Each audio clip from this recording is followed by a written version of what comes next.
I think community and building that tribe is the most important thing, because those are the people that, if they truly care about you, are going to be with you, like, through thick and thin. They represent more than a customer relationship. They represent, really like a piece of your family. Hi everyone, and welcome to another episode of Stokely. I hope you're doing well out there. Today I have the opportunity to speak to Michael Maher, the CEO and co-founder of Restitch, yet another clothing company that's causing some much needed disruption in the fashion industry. I really hope you enjoy this conversation. There's so much to learn about what is happening behind the scenes in the clothing world, and everything that we put our money into and then take and put on our backs has an inherent impact on the environment. Mike and his team are figuring out ways to minimize that impact and create clothing for the long haul. And it's super interesting to figure out how that can be done and how some companies are actually making it happen out there in the world right now. So I really encourage you to look into the work that they do and share the podcast if you think you've got a friend out there who may be really interested in figuring out how we can have a different imprint on the world we live in. So I really hope you enjoy the conversation. Let us know what you think at Stokely Podcast on Instagram. And finally, I'd like to invite you in paying our respects to the humans and the other beings in the world that keep the law of the land. I'd like to pay our respects to the rightful owners of the lands where this podcast is created and listened to. And I'd like to pay my respects to the elders past, present, and emerging. So thanks a lot, guys. I hope you enjoyed the conversation. Thanks again to Mike for his time, and look forward to hearing what you think.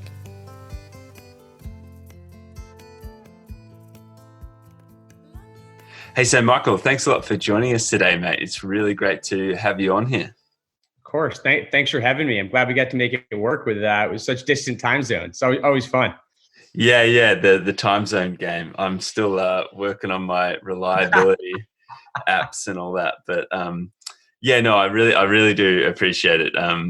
First and foremost, because obviously what you do in the world and what you do with Restitch is incredible, and I think that I'm personally really grateful and honored to be able to chat to someone who's making some disruptive waves in the fashion industry and clothing industry. I think full credit to you and your team. It's so rad to see what you guys are doing. Well, thanks for having us. It's always fun to kind of have these conversations and just discuss like how we look at the world and the things that we're trying to do. And we're not the biggest fish in the ocean, but the more that we can join the bigger guys, push them to do things, I think the better off we all are. It's this game of just continuing to try and get more people to realize what's actually going on.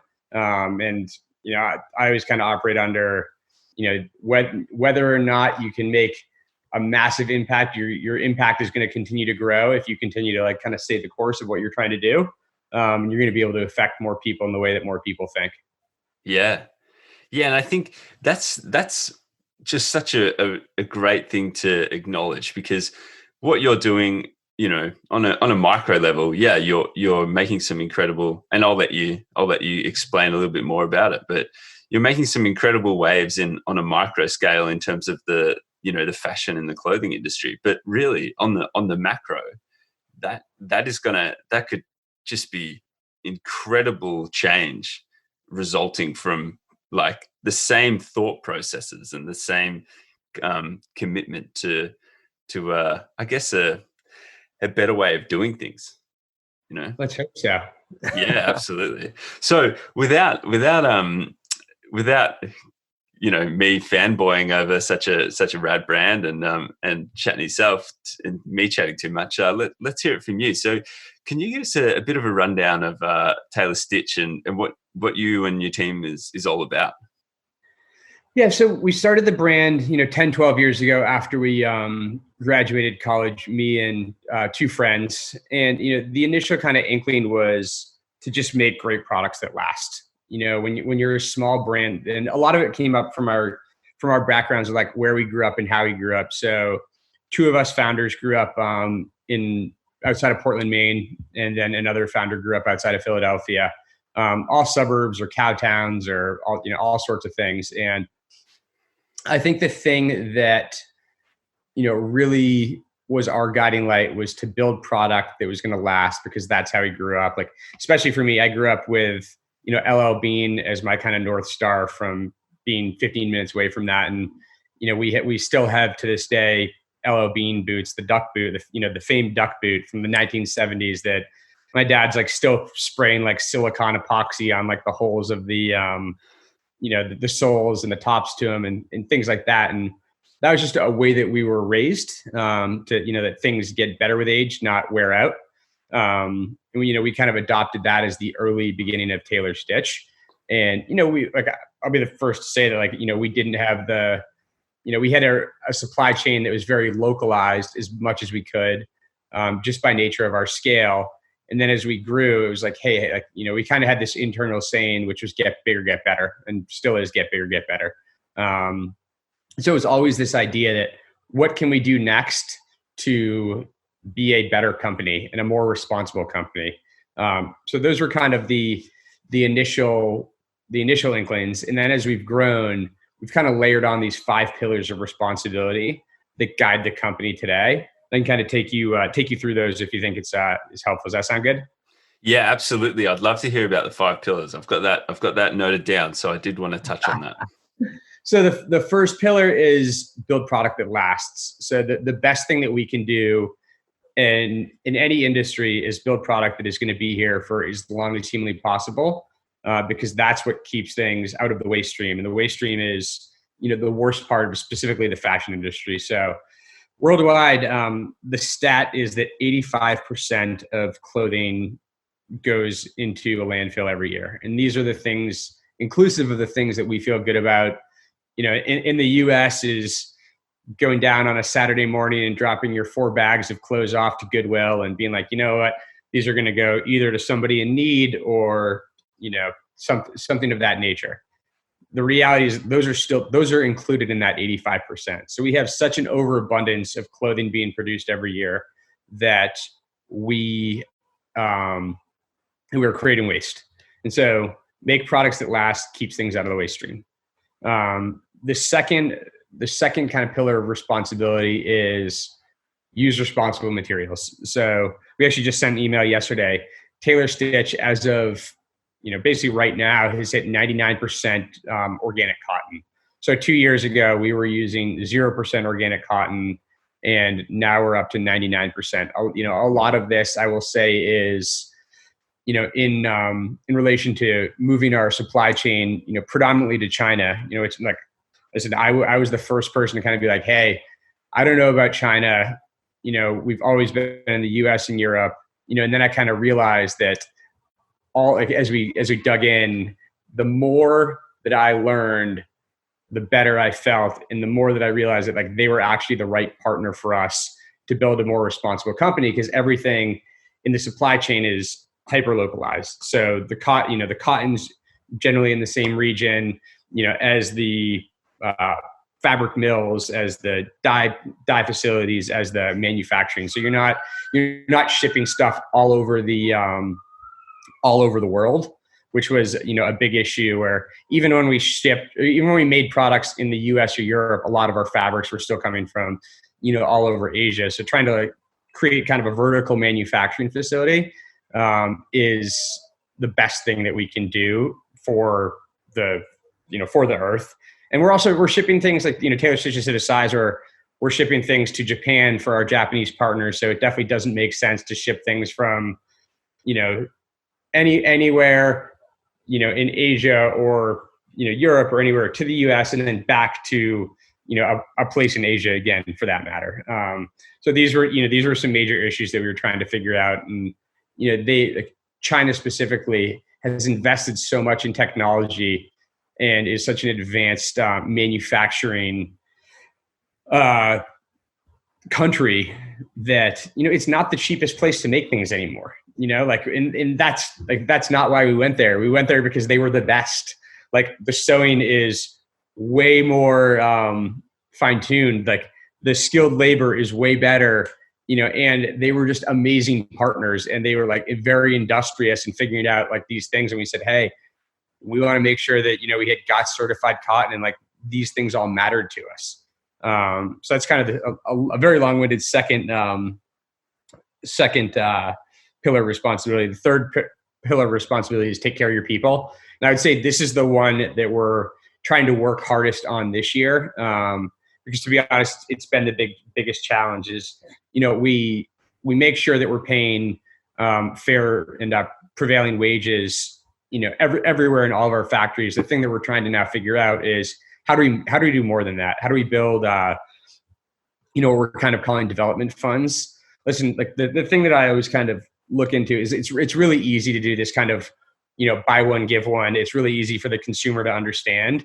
But the adage that I love much more is this idea of like, teach a man to fish, feed him for a lifetime, give a man a fish, feed him for a day. And so, but listen, it's a much harder marketing tactic for brands, is to be like, hold on, let me sit down and tell you for 10 minutes, why we're building development funds so we can make these people's lives better and, things of that nature, where it's much easier to be like, hey, you bought one, I'm going to give one.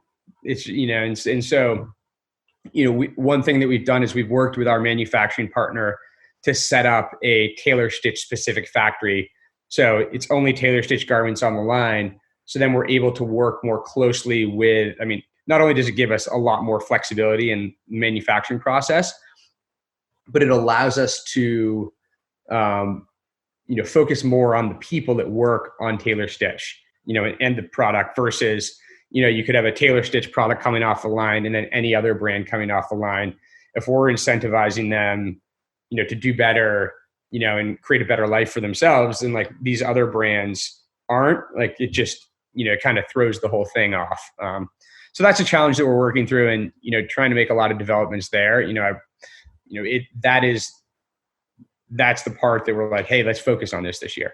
And hopefully, we feel really good about like our responsible materials. We use a lot of organics, we use recycled materials and upcycled materials wherever we can. But, not like, this is a more challenging one. And like this whole idea of being a responsible company is a living, breathing thing. Unfortunately, nobody's perfect and circular yet, but we're all trying to fight there. And it's just kind of, it's this journey, not necessarily a destination in many regards. And then the fourth pillar of responsibility is don't overproduce.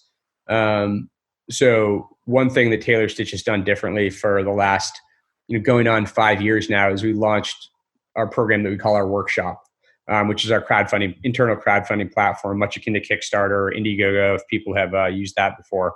But every Thursday we launch a new product into it, and we see how that product does. And if that product does well enough, we will make that amount of products that are sold, and then we'll make, a small amount on top of that for returns and exchanges, and then to sell at full price retail. So that's kind of the next piece. And then the last part, which we launched last year, was kind of basically repair and renew, which was our Restitch program. So we worked with our friends at Trove, formerly known as Yurtle, which is a company here in the Bay Area that builds, kind of the logistics around re-commerce programs for brands. Like they power the Patagonia Wornwear, they power REI's re-commerce programs, and many other big brands like Eileen Fisher. For us, we were the smallest brand, and it was kind of a 2-year battle for us to get into using them, because they just weren't set up for a brand of our size. And Andy, the founder CEO, I kind of went to him one day and I said, Andy, Shopify is one of the largest e-commerce platforms in the world. I mean, it most recently passed eBay as the second largest. I think probably in the US. Like you need to have a solution for this. So that was kind of when he was like, oh, that's exciting, let's figure this out together. Those are the 5 things that encapsulate how we look at Tailor Stitch today. It kind of guides the decisions that we make internally, for the benefit of the earth and the consumer and really everybody. Whew, nice work, mate. Damn, you've there's so much going on there. It's incredible. Yeah, it's not the most like fluid, easy to market conversation, but that's why we do conversations like this for the people that truly care and want to listen to this stuff and understand why brands are doing things. This gives us a platform to do, to kind of have those conversations, which we're super thankful for. Yes, no, absolutely. That's the thing that drives me to do this is the conversation, connection. And once we have a better understanding and a better connection with a company, a brand, a person, it allows us to then see how they actually do align with our own, values. And then, we can start moving in a way that is based more upon our feelings and our choices, as opposed to the influences externally from very, very clever marketing agencies and people that really know how to market things and mess with our psychology to make us feel like we need that, because that's going down. Like that's what's happening out there. Oh yeah. And I think for us, it's, we want the customer that, we want to build a long-term relationship with. We can, like, they actually do a lot of it for us because, that's where word of mouth comes in and things of that nature. Yeah, absolutely. Yeah. So to go off what you've just told us about the 5 pillars, does one of them stand out to be a bigger area of, say, disruption than any of the others? I mean, within the industry that you're in? It's interesting. I think for, like, I don't know about when you add the disruption, I think like that's the part you probably threw me off a little bit on, because I would say that I still think the best thing you can do is build a product that's going to last. In this age of fast fashion and hyper consumable, like things that get thrown away, that's still the best thing you can do, but it's probably not the most disruptive. Or maybe it's like weirdly coming into vogue as being disruptive because of what's happened. Like, we're really just like, that's the part that's most important to me. And what we're really doing is just doing something that all of the businesses used to do, is like not build for planned obsolescence. They built for, because like we didn't have we didn't have the technology to build things as fast as we currently do. So you took a much more maybe agrarian approach to things that then, forced you to fix things and build things so they could be fixed, versus build things so that they could just be thrown away and purchased again. So maybe that's the most disruptive. I still think the workshop's probably the thing. Like, I don't know of many other brands that focus on crowdfunding, every single product for the most part the way that we do. Re-commerce is continuing to become a thing. I can only hope that more people want to, focus on re-commerce, because I think it's important. But like, the thing is, you need to build product that isn't disposable so it can be, repaired and renewed. Like, so you have to do that the first thing in the first place to get to the end piece. So I guess I'd still stick to that's a very roundabout way of saying I'd still stick to the build product that's really nice in the first place and is going to last. Yeah. Yeah. It's kind of like you got to start with the end in mind, and, Totally. and then work your way back. And I guess that it's a very good point, is that, a lot of companies, and, it goes far beyond clothing even, a lot of products that we see these days, they're never made to last a certain period of time, I think, like, you're supposed to get a new iPhone like every 6 months now. Yeah, absolutely. Like, the battery on those things is like, surely there's a battery that can be placed in one of these iPhones or any kind of smartphone that's going to last, and then I just continue to last. I mean, that's just one random example of starting with the end in mind as being a good place to go from. But yeah, it's I mean, so to come back to the whole disruption thing, because I think it's interesting. So I heard this concept the other day of tension, right? So you with what you're doing and the way you go about doing what you do to help show that your reasons behind doing it are meaningful and achievable as well. There's this concept of you create tension. So you create tension within other brands, and people see what you do, and there's a sense of tension that gets created in them because maybe they see what you're doing and think, holy crap, like we should probably be doing that. And these guys are, I don't want to say showing us up, but they're definitely leading with like some great initiative, great authority, great innovation. And there's a sense of tension that gets created there because, you know, a lot of companies probably see that and go, yes, it's true. If I'm being honest with myself, we should be doing that too.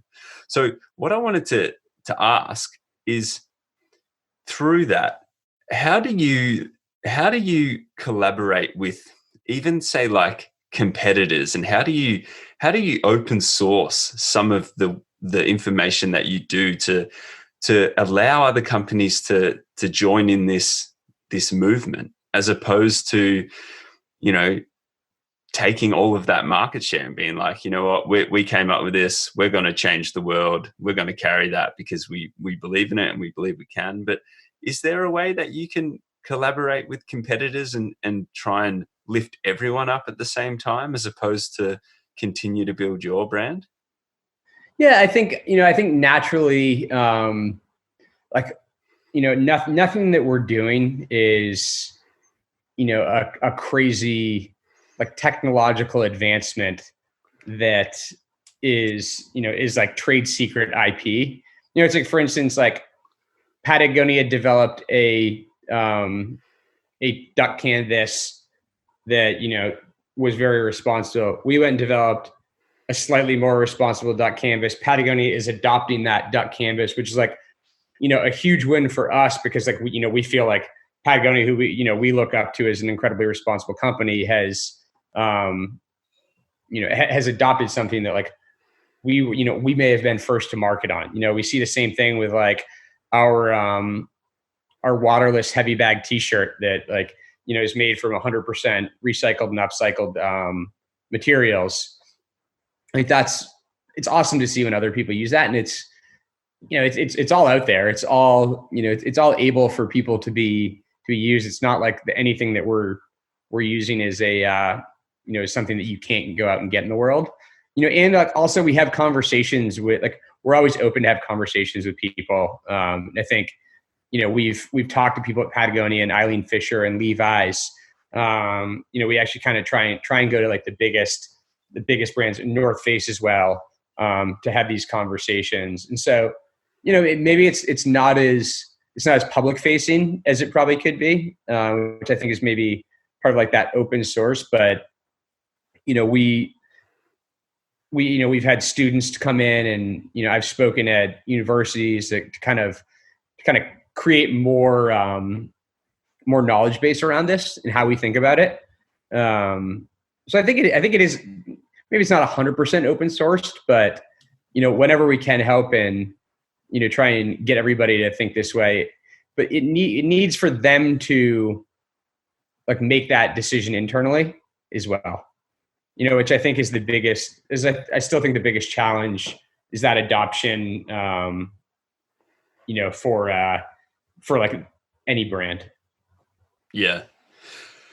I often think about that. I mean, to create some really large change in a company or organism, however a company or whatever is structured, obviously there's got to be some big decisions getting made. And if a company is working in a way that they have done for, 15 years, and they've really nailed their production line, it's really efficient, garments are getting made for $2 and they can sell them for $26, and they're like, this is great.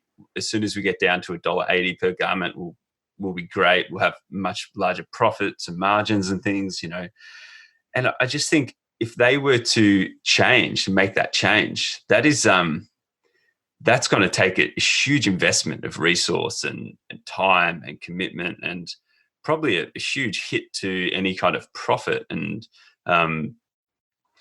have you ever like looked into that aspect of how a company could do that if they really wanted to? Because that, I just feel like, looking at it from the outside point of view, I'm like, is that ever going to be possible? And I guess leading on from that, what I'm trying to ask as well is the way that you guys operate, is it scalable? Like, can it be done by a company like the North Face, or can it be done by a company like Levi's? Like, is it scalable? Well, I mean, I think Levi's and North Face, I'm not sure. Like, I know Patagonia uses only 100% organic cotton at this point, or I think upcycled or recycled. That's probably a company that's in the close to, if not $1 billion of revenue. I mean, that to me is scalable, and I think it's working.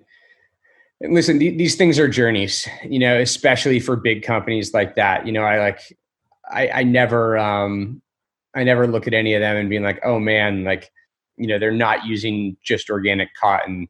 I think the bigger thing that I look at is how they commit to making change and setting a timeline that's achievable for them.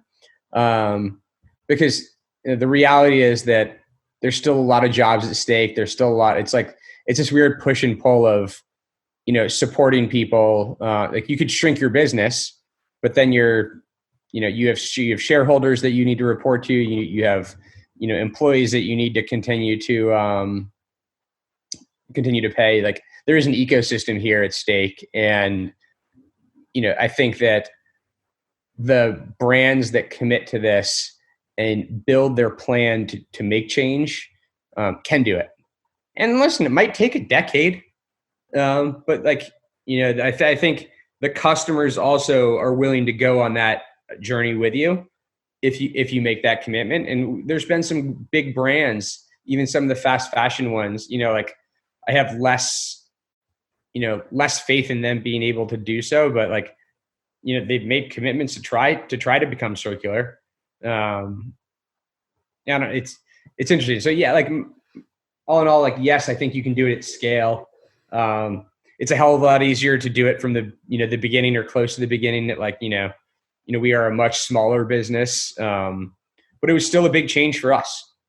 And it took a lot of hard decisions being made at times that could have been done an easier way. And a lot of pushing on our vendors. We one of the things that Taylor Stitch is kind of known for is using very interesting fabrics. And a lot of our indigo fabrics, we could only use BCI cotton last year, the year before, when we made the transition, to trying to get as much organic as possible. And it took time, and the first year we didn't get there, but the second year we did. And, it was really just us continuing to push on our vendor base to work with us there. So you can make the change, you can scale it up, because when there's demand, the vendor will produce. Yeah. Okay. Yeah. They just might not be able to do it all at once. Absolutely. Yeah.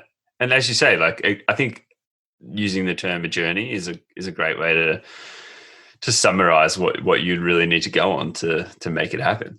Absolutely. So I just want to, if I was to dial down on one thing, I am starting to see organic cotton pop up a lot, but what's the deal with organic cotton? Can you just give us an insight into, is it, really that different? Well, so the amount of pesticides used, I'm trying to remember, I don't want to get an exact quote here, but it's something like 25% of the world's pesticides are used to grow cotton. Something silly, and we could probably fact check this and attach a little addendum to this podcast, but an insane amount. And this stuff leaches into groundwaters. Farming communities aren't always the wealthiest, and they can't do a lot about that. Whereas organic is, it's not only pesticide and insecticide free, but it's mostly irrigated with rainwater. So as long as you have like the right organic cotton, there's rainwater irrigation. So you're not, another thing that cotton is a very thirsty crop. And, by not using those natural forms of irrigation, a lot of times it's diverting water supplies the clean water supplies that people would otherwise use for, I don't know, drinking. Not novel idea.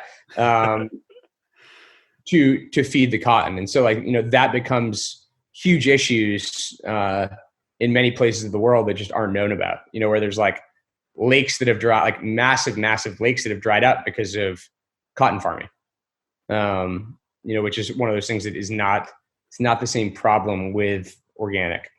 Yeah. Okay. Yeah, no, I think, because it's just one of those things that I guess, again, to come back to the marketing side of things, is you do start to see terms coming up again, like organic cotton or ethical sewing, like regenerative fabrics, recycled fabrics, and like, even the use of hemp is starting to be seen a lot more. I see it a lot more anyway. And I just think, I do hope, and don't get me wrong, I'm sure it's pretty easy to do like a good your own research, because I think that's very important too, to take responsibility on yourself and do your own research on what you are putting your money to. And it's just like, it's good to know that that actually does have a huge like effect, when you do put your money and put your money to those products and support those products. Like there is an actual, like there's something going on in the background there that's really big. Yeah. To the point you're focusing on there, it's like it's hard to understand. There's not like a clear like scale. Everybody kind of creates their own thing, and it's just kind of like there's a lot of greenwashing from a marketing perspective going on, and it's challenging to understand all of the different little things or certifications or carbon footprint and blah blah. It's like there's a lot to take in, and there's not like a very clear, that brand I think is responsible versus this other one, and to do that, listen, time is precious, and not a lot of people truly have the time to do the research to decide. And then, even a lot of like the governing bodies aren't, necessarily like perfect on this, Yeah. Yeah, absolutely. Yeah, no, I guess at the end of the day, people are going to commit their time and their energy to things that they see value in. And like you said, it's the most precious resource, right? Time, Yeah. And it's I guess if we're not conscious and we're not really that caring about what we put on our own backs, then things aren't going to get that kind of attention for sure. I did read a stat, and again, I'm not sure of its source. It seemed like a pretty good source at the time, but it did say that the world fashion industry produces 100 billion garments for 7 billion people on the earth, whatever it is, 7.8 or something like that as well. Yeah. That is, I mean, I guess why I brought that up is it's just kind of like a mind blowing stat, because there is getting maybe near 8 billion people on the earth, but we're producing 100 billion garments. It's just like some crazy shit. Yeah, that's what's creating that 85% waste every year. Like I don't need that many clothes a year. Yeah. Nobody does. Yeah. And I guess and I guess what I'm trying to say is like if you do something, like make a conscious choice about buying something organic, like organic cotton, for instance, as an example, then if you do that times 100 billion, then that's where some serious change is going to happen. And I guess, and even if you decide, what, like I'm just not going to buy this shirt today because there's just no need to buy this shirt. I really don't need it. That in itself if everyone does that, then it will maybe bring that 100 billion down a little bit, which would be massive, you know? Yeah.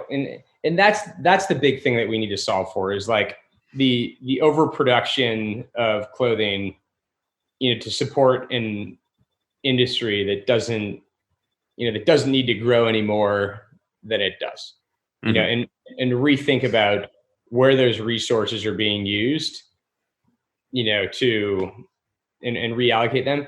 But it's challenging, like, many places, like, we live in free markets, like, we can't, it's very hard. And like, the natural consumer sensibility is to continue to consume.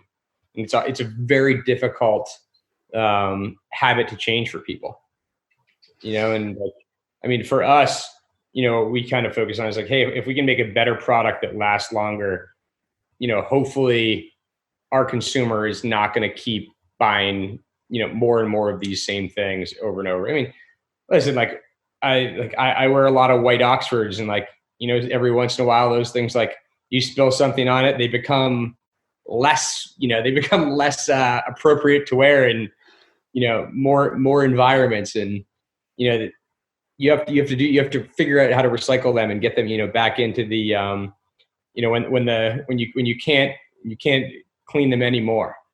And like, there are things that, do need replaced and refreshed in your wardrobe. And I get that. But it's like, how do you keep moving things, from not turning into like a piece of a landfill? Yeah. Well, I think that brings us really, really, it brings us onto the topic of the Restitch program that you guys have. So can you tell us a bit more about that? Yeah. So, essentially Restitch it's our re-commerce program. We had this belief that, I mean, our little like goofy internal saying is that if we do our job well enough, we should put ourselves out of business, because we make products that just like last, as long as humanly possible. And like, the reality is that's probably never going to happen. And it wouldn't be great, because then I wouldn't have a job, as many other people wouldn't. But, Restitch is this ability to, it's ephemeral in a sense that Tailor Stitch makes products that are, built to last. And, we kind of say internally, wear in, not wear out. So you get to see these products come back from years past that, like, oh, that's that favorite turquoise Yosemite shirt that we made in collaboration with our buddies at Fair End 6 years ago. So there's that moment of it that gets to show our consumers the breadth of what we've done, and how our products look better with age. Like, we sell, one of the cool things that we're able to do is we sell our vintage jeans that, start off as this beautiful raw denim and, have been worn and faded by, somebody doing God knows what. But they become very personal and almost art pieces. And we then get to sell those for more money than we sold them for the first time, which is kind of a crazy thing to sell these like 5 or 6 year old jeans. But it just shows you that like Tailor Stitch products get better with age, not worse. And that's exactly like what we want people to think of when they're making this investment. And then the others, so there's that, which we call our vintage section. And then Restitch is, the reality is people are like, no matter what, are going to still buy things, you like think you want, you think you love, and you think that you're going to love forever. And you might wear it for a couple of years and you might just get tired of it.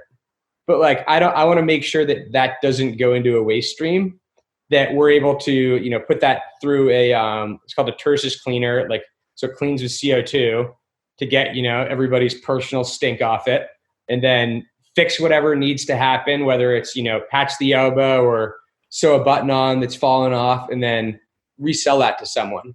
And so that's how we think about the Restitch section. And then there's also the area where, clothing is especially our stuff is a handmade garment. And, that means it's sewn with machines, but like, people make mistakes, like me telling you, like me saying, hey, can you sew, 500 buttons on today, and make sure that you sew everyone perfect. Like it's like the chances are slim that you're going to do that. And like, the reality is that like, there are defects, and like those defects are usually able to be fixed pretty easily and then sold again. So I don't want to, because there was like a loose button or a button that was misplaced or sewn on to like the wrong area, the wrong way, like doesn't make that garment, no longer worthy of being in somebody's closet. It just means that thing needs to be fixed. And the problem is that like a lot of brands don't fix that. They just like send that to seconds and like are done with it. Where like we be like, hey, like, okay, you can fix that stitch, fix it, and we'll sell it again. Yeah, So that's all, like, those are the kind of 3 or so areas that we think about Restitch and keeping product out of the waste stream. Yeah. No, I think it's brilliant. Yeah. And like you touched on before, there's a lot of other companies that do play in that space. And I think it's definitely picking up some traction. And it's really great that you were able to, I forget the company that because it was called Yurtle, but now it's changed its name. Trove. Yeah. So it's great that they were able to, like bring you on, because that's a huge win. That's a really kind of, nod of respect to you guys and what you're doing. I'd assume that must have been a great moment. Yeah, it felt really good to be able to form that partnership. And I think the biggest thing that I was hoping to prove to other companies was that you don't need to be Patagonia or Eileen Fisher size to do this. You can be a much smaller brand and still dedicate resources to caring. Because I think that, that's always a big challenge for a lot. Like, so when you're a brand of our size, like a lot of times you're just fighting to survive. You're like, man, like you have all the biggest dreams and aspirations in the world. But at the end of the day, like, 2 years ago, 3 years ago, we weren't even at a size where we could like get organic cotton because, we couldn't manufacture enough units. We still struggle. Like, if we want to use a recycled nylon, they're like, the fabric minimums are 5,000 yards. It's like, we're not even close to big enough to buy that many yards of that. So like that's not a reality for us, and so that's why I say like the get bigger, get better. It's like, you might not be perfect. And that's why it is a journey. And, the more that you can kind of set these pillars in place, it allows you to make these decisions when they become available to you. You can keep fighting and keep speaking up and keep being the squeaky wheel that hopefully gets the grease. And that's more of like how we've always approached, business in general. So just keep pushing and eventually you'll get there. And don't be too hard on yourself.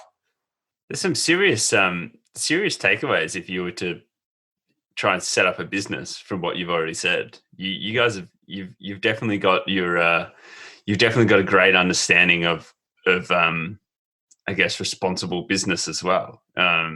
Just by hearing how you've articulated that first and foremost, but also having 5 pillars, having somewhat of a backbone to refer back to, that gives you the guiding light, of like, this is the decision we're going to make is going to be based upon this. And is that, assume you've it probably came from your earlier days of studying and learning that, but have you learned a lot more as well about business and how you want to do things along the journey that's been 10, 12 years? Oh yeah. You learn something new every day, whether it's about people or business or like the way the world works, or, like could be organic cotton, it could be recycled, something that's recycled, or, things like microplastics. And, it's like, we're always learning. Like there was, I want to say it was like I think Gaylord Nelson was the founder of Earth Day. And he said, I think it was his quote. He said something around like, when the information changes, my perspective changes. And that was like not exact verbatim, but something to that avail. And again, it goes back to this idea of everything's a journey. You might form an opinion and then you might get new information that changes your opinion. And that's okay. It's like totally fine. Like nobody's perfect. You don't expect everybody to have the exact opinion. Like I probably said things 3 years ago that I wouldn't have said today because I didn't have the information that I have today. And like, you chalk that up to experience and learning, and I think that like that to me is the most important part of this, is just being flexible, trying to better understand, and like, like always being able to be more educated, and not saying that you're stalwart in this one opinion that you formed whenever you formed it. You Yeah. know, this is a conversation. Absolutely. Yeah. I echo that. And it's kind of like the saying of, a teacher's always a student kind of thing, Yeah, like totally. another thing that I was really impressed with and really stoked on.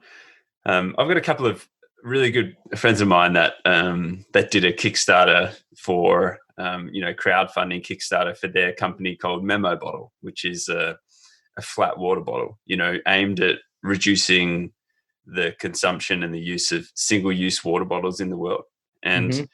they were incredibly successful with their Kickstarter campaign. I think they were aiming for like 15,000. They ended up getting 220 on their first turnaround. And it was, so what I'm trying to say is I was on a little bit of that journey with them at the very beginning, and it kind of blew me away, that whole world of Kickstarter and crowdfunding. Now, you guys went through that, and what I wanted to ask is, how has that been in terms of building your brand and building your community, like finding your tribe of people and being able to bring them on the journey that we've spoke about so much? It's huge. I think like just in business, especially in consumer businesses in general, like I think community and building that tribe is the most important thing, because those are the people that, if they truly care about you, are going to be with you, like, through thick and thin. And, they represent more than a customer relationship.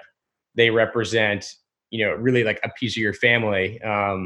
We learned this like really early on, just from, running a single store on our own, and like meeting customers and having conversations with them and like building relationships with them.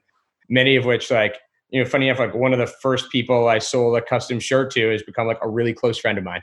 And just like, random stuff like that happens. But the community, like, and so we took that knowledge and kind of brought it across the business as we grew.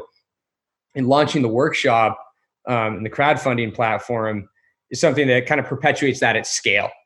Is it like, hey, every week something new is going to come out at Taylor Stitch, and you can be a part of helping make this product come to life if you like it. And you get a little bit of a discount. Like, there's some perks to being a part of our community for sure.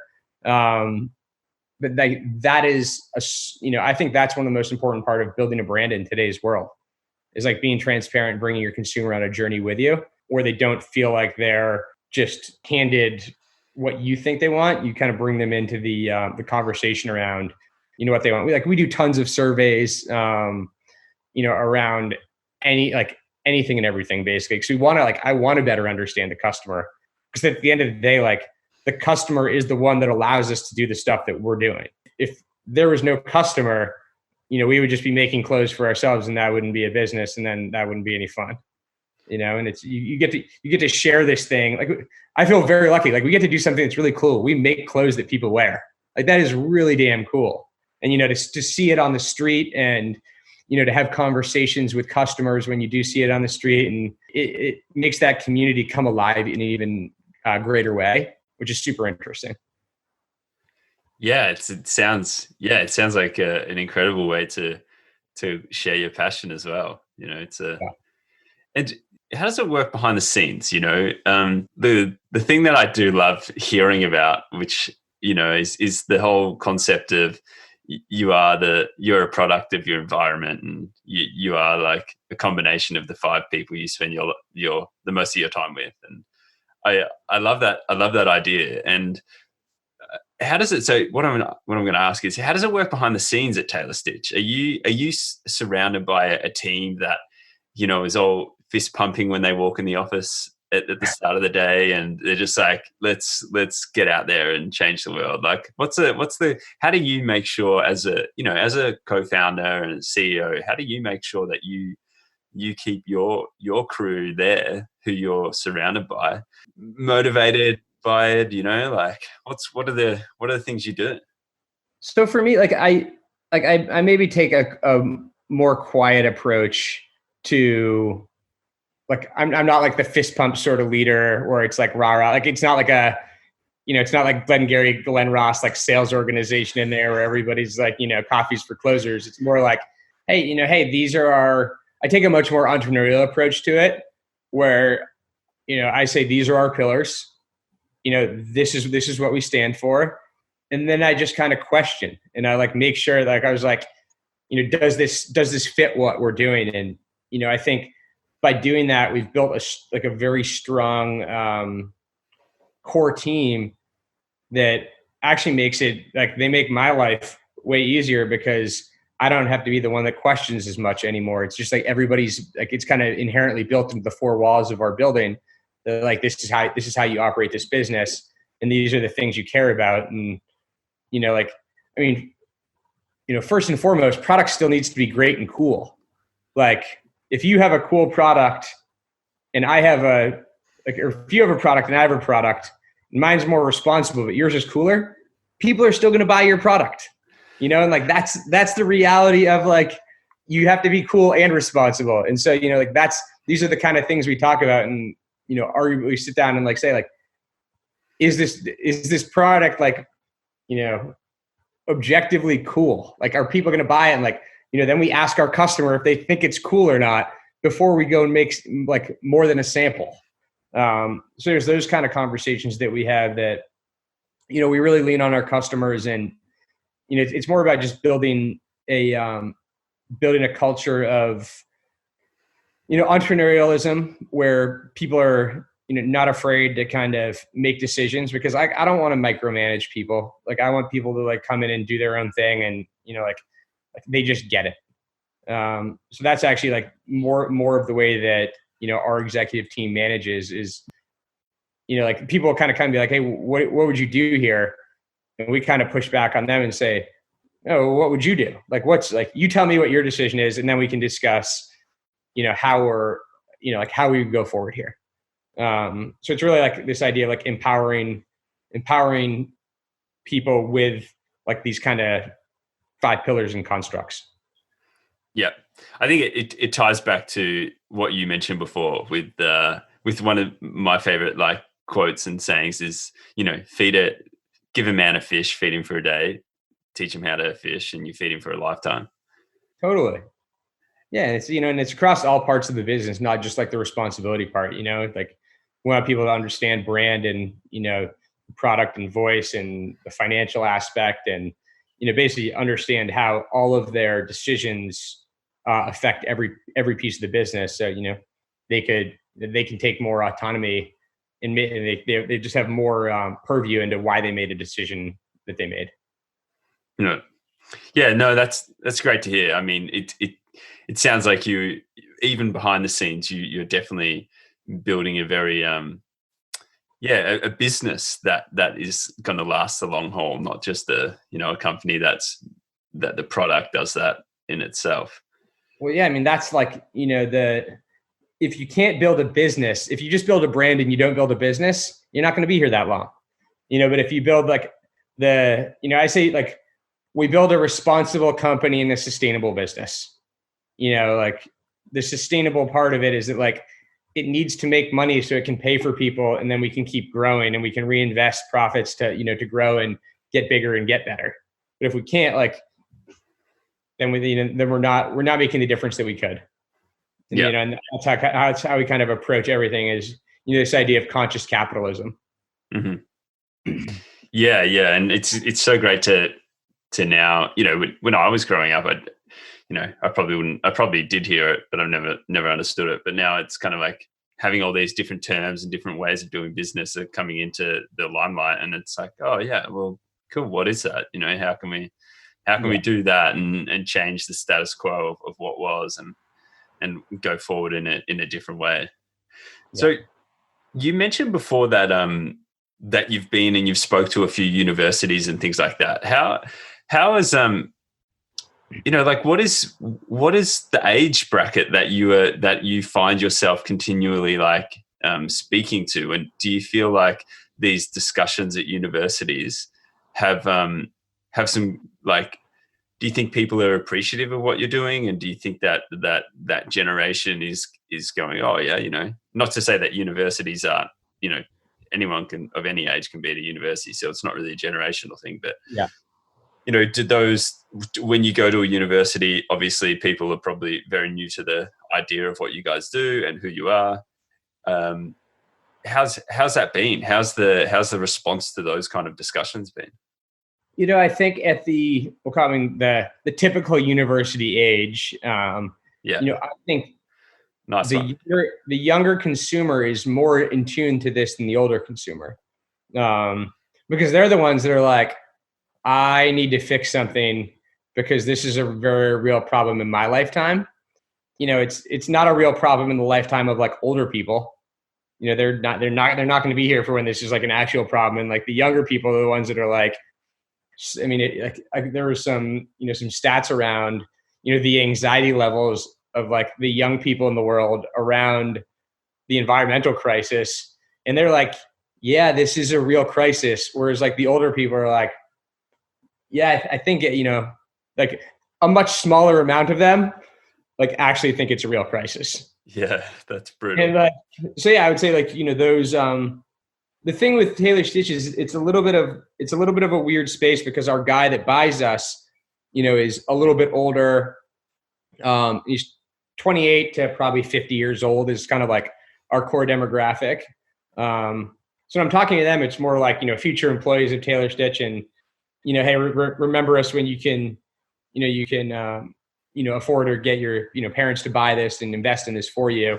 But not so, but we're trying to continue to convince like the guy of this age to do so, and I think like it's continuing to become a bigger thing that people care about, but it's still not like the ultimate buying decision.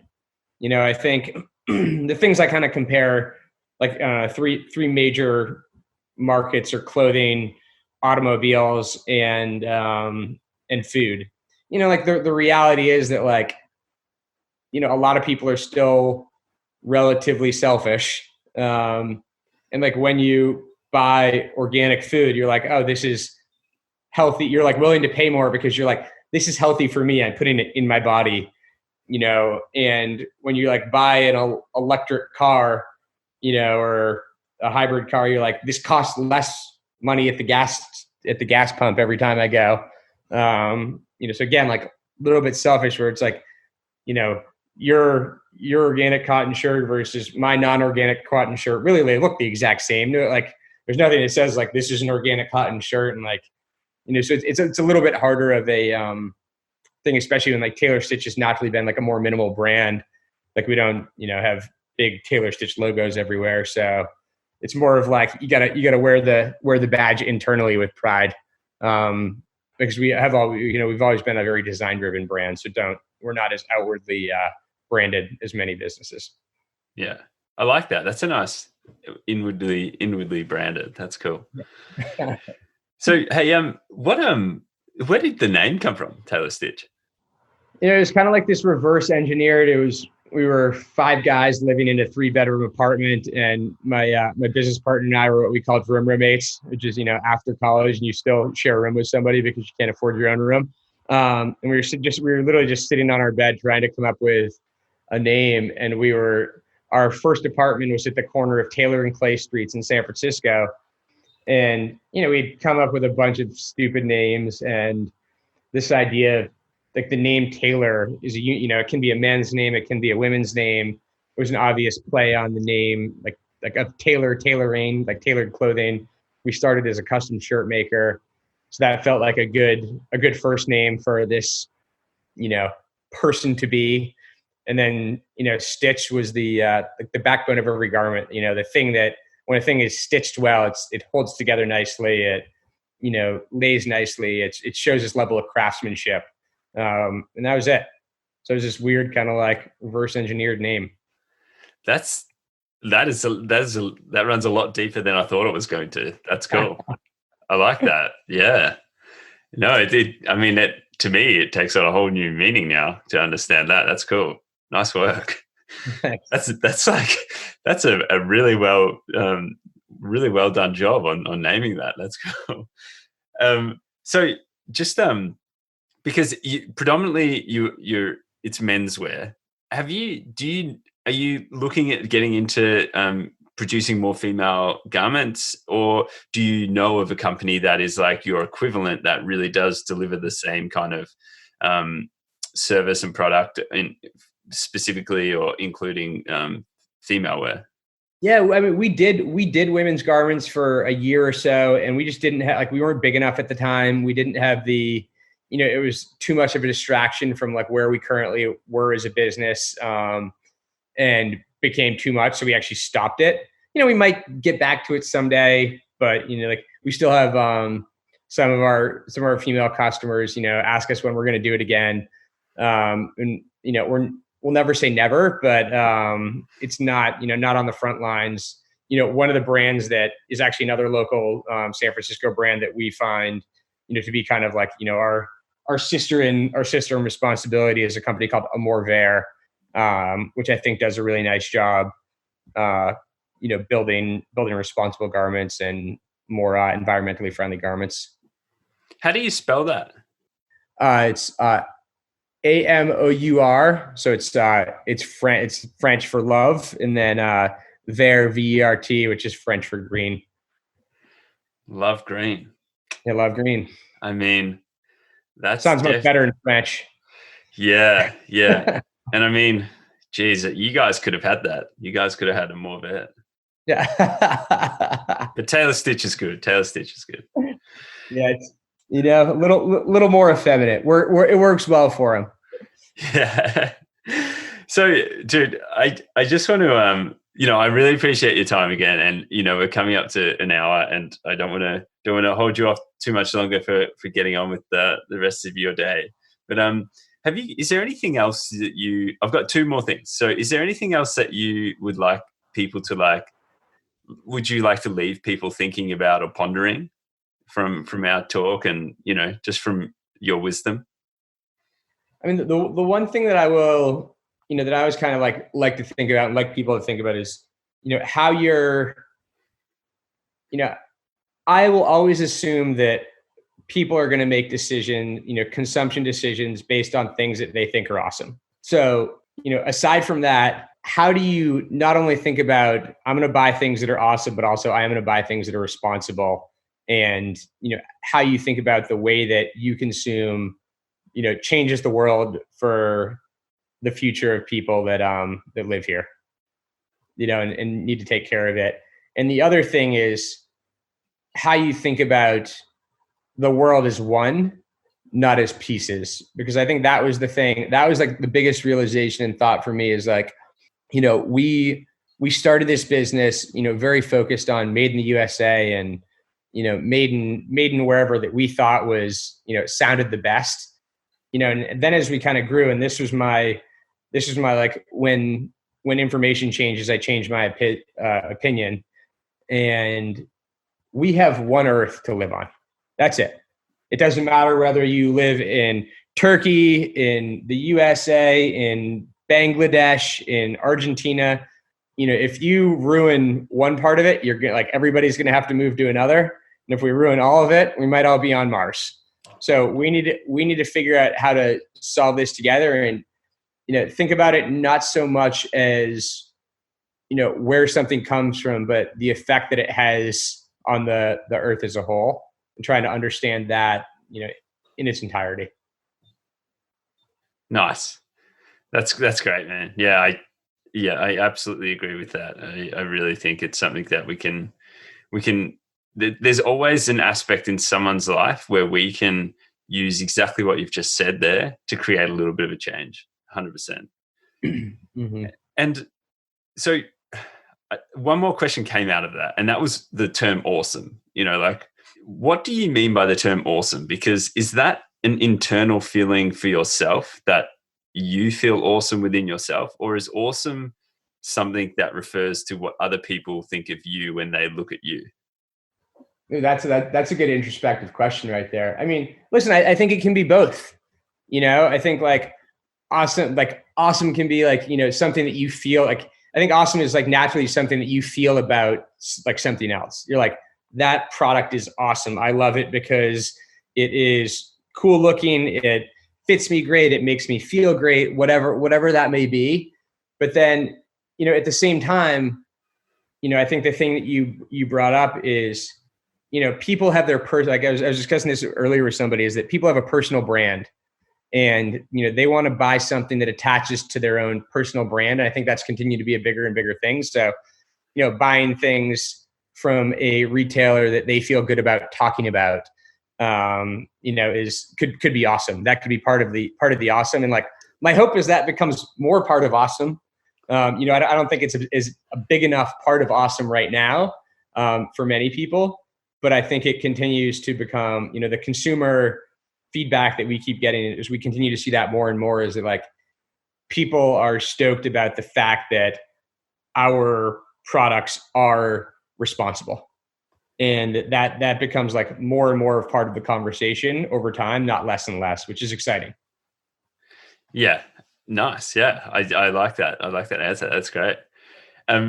One more thing, not to exhaust the terminology or the way you use terminology, but I did get to read an interview with you. And at the end of the interview, it said, you left it with a quote saying, "Stay gritty and scrappy, even when you're big." And I wanted to understand what your use of the word gritty and scrappy really means. A lot of it is like being resourceful, and not like, I think, we're in a time specifically right now with COVID and everything that's going on that's forced people to rethink a lot of how they operate their businesses and operate their lives. And, I think when you're like, Taylor Stitch has never raised massive amounts of venture capital, aside from a couple $1 million from a Japanese strategic that was more so they could distribute our brand in Japan. We haven't raised equity, much equity capital outside of that, which just forces us to be gritty and scrappy and be thoughtful and, diligently spend money, not, frivolously spend money. So that's really a lot of what I get at is, don't, build a business that's an actual business. Don't build a brand, that you think is fun and cool just for the sake of it being fun and cool. Build something that's, that's meant to last. And I think by doing that, you can do that by being scrappy and gritty. Is how I guess it's just something I naturally think about. Nice. That's more like the advice for entrepreneurs. Yeah. No, I always keep that in your mind. Yeah. And I think, thanks again so much for your time, man, because I really think that this conversation for me, and I'm sure other people, goes far beyond just clothing and fashion and garment wear. What you've been able to talk about and how you've been able to frame a lot of your opinions and the way you guys do things, the advice deep inside there for people who are wanting to breach out and do something different is massive. And I think it goes a lot to say, that you as a person and the company that you've been able to create is also awesome. So thanks again, man.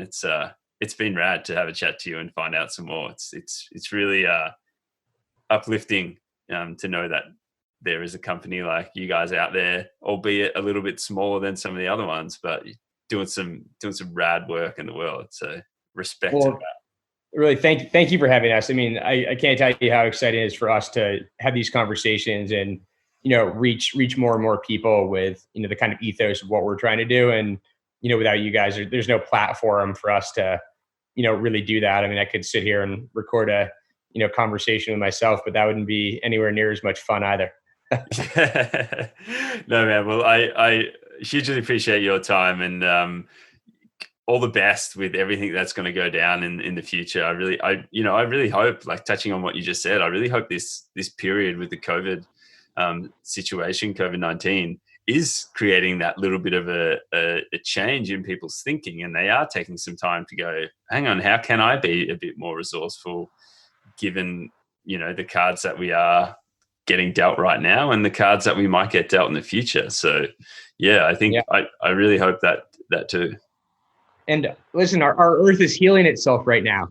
Like it's a pretty amazing thing, but like, it's pretty cool to see at the same time. Like if we don't try and screw this up, like, and we just make some changes, like this is what happens, and we can actually, like, the earth is regenerative and it like is pretty resilient. And, my hope is that, that people realize that, and this gives them some time to think about that as well. Yeah, absolutely. Hey, just on that, have you read an article? I think it's by Charles Einstein or Charles Ernstein. It's called The Coronation. I haven't, but I'll look it up. Unreal. Like it's a long read. It's a pretty decent read, but so jam packed full of just ideas, concepts, and the kind of global change of systemization and things like that gets touched on. It's pretty impressive. I just want to say I'll send you a link to it. It's a real good one. Yeah. Cool. Okay, man. Well, thanks a lot, Michael. I really appreciate your time. And yeah, man, like I look forward to hopefully, chatting again in another 10, 12 years when you guys are out of business and we can have a laugh about it. Perfect. I love it. Thanks again for having me. I really appreciate it. There we have it, guys. Another podcast for Stokely to put out to the world. I hope you were able to connect, listen, learn, and evolve from that conversation with Mike. And I'd like to thank him and his team out in San Francisco for all the work that they're doing to try and disrupt the landscape and successfully doing it. So big shout out to them, and I really encourage you to check them out or other companies out there that are doing similar work, trying to have a more positive impact in the way we go about consuming. So thank you for your time and effort. I really hope you're having a good day out there whenever you do listen to this. And until next time, thank you a lot. Please let us know what you think. Reach out to us at Stokely Podcast and reach out to Mike and his team. Let them know that they're doing a good job. I sure do. And I really appreciate the work that him and other people out there are doing. So much respect to you all. Thanks a lot. Talk to you soon.